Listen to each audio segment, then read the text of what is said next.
I've got a couple lineups doing well. I've got some of the later game on the DraftKings. I've got some of the Padres. So we'll see how that shakes out. It's got a long ways to go, obviously, on the slate.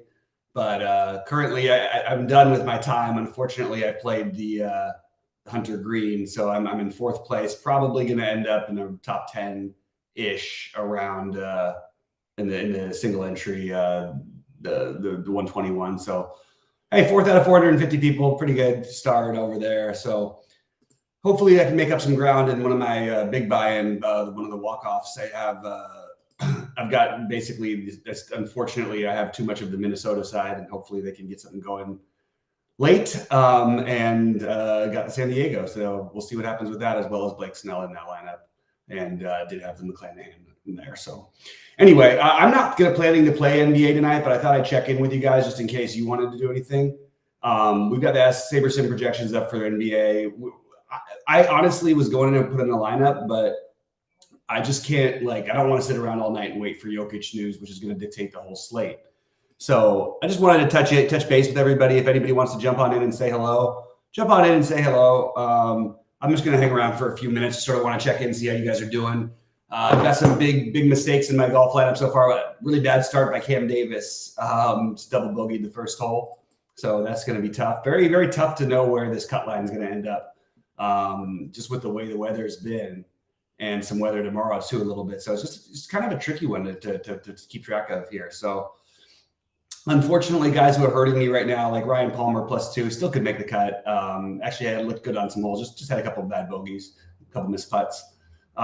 Joseph Bramlett couldn't get anything going. Really ended at +1. Not a bad position. Just you'd like you guys to all be even or better. I'm extremely overweight Nick Taylor, so that's obviously really good. I have a ton of Matt Wallace as well, which is also feels pretty good. A lot of Dietrich. There's some good plays out there, and there's a lot of guys I have that haven't started yet, and it's going to be interesting to see what times they start and how much they're able to get in today, and just a lot of stuff to go. So I did have a lot of Aaron Rye. That's another nice one who's playing pretty well so far. Benny On, I've got a good amount of. I'm surprised how low owned he was. I know he just had a couple bad bogeys after getting to tie for the lead, but I think I feel good about him at -2, and then Kirk just getting started, Fowler just getting started. So we'll see how it turns out. Not the most fun golf tournament. We're waiting for next week for the really exciting one. I really can't wait for that. But if you guys want to talk NBA, it's pretty straightforward. The builds really hard to get different with ownership unless Jokic is out, and then you're going to have some options you can play. But I think it's legitimate questionable. Now, the fact that it's a national televised game makes me think maybe the information will come before lock at 7:30 Eastern.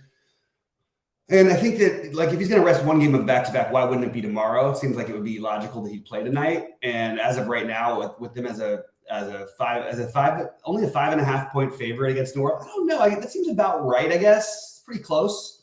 New Orleans in sort of desperation mode to win, obviously. They're in the 9 spot right now.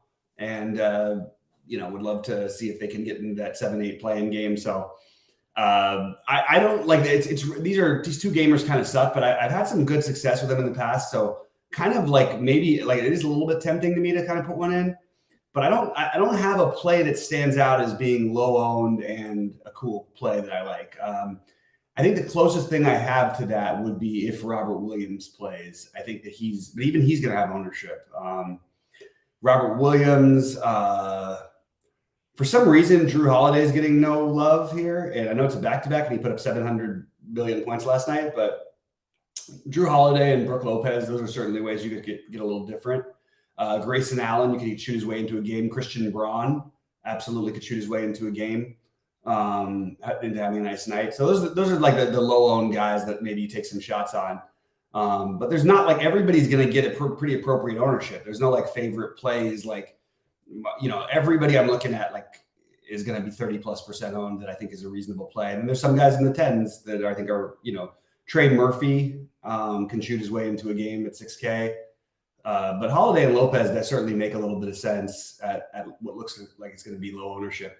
I wouldn't mind that. Although, and I do expect that Middleton will be in tonight, but the price, I just can't get there. I think maybe you take a shot there. That's one weird way. He's been really good against Boston in the past, but 8,800 seems crazy. You also have Grant Williams questionable, so still don't know what to do with the Boston stuff, but I would just be looking for the thin plays. Another one you could use, even if assuming that everyone plays, no one's going to play Pat Connaughton. You can take a shot there. No one's going to play Bobby Portis. I don't think those are great plays, but it's just something you could do to get a little bit different on this slate. You also have Jay Crowder questionable tonight. So we'll see what happens there. But yeah, it's just not an exciting enough slate for me. So if you have any questions or thoughts, drop them on in here. You guys want to just let me know how your golf lineups are doing, let me know.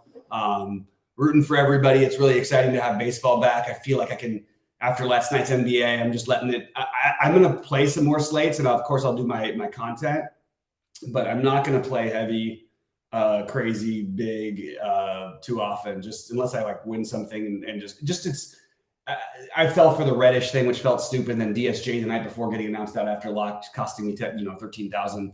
That was disappointing. And I'm just sort of like tilted a little bit with what's happened, even though it's been good to me overall in March. It certainly turned on me pretty harsh in the last couple of days.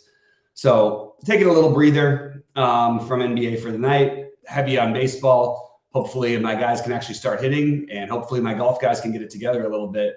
And I hope you guys are doing a little bit better than I am. I wouldn't, again, we don't know where that cut line is going to end up. It's just a really weird, the course is playing really weird today. And there's a lot of guys still left who haven't teed off. Like half of my lineups basically haven't teed off yet. Yeah. Corbin Burns, he killed some of mine too. Yeah. Yeah. Sorry, man. That was a rough one. I felt the pain with you. And I didn't have enough Garrett Cole, but I did have, the McClanahan, obviously the chalk. Made sense. I was above the field on that. I also played a lot of, who else did I? Hunter Green kind of hurt me. He had 8 strikeouts, but he only pitched 3 2/3 because his pitch count got up too high. Looks like Cincinnati's done something offensively, so we'll see if that makes any bit of difference here.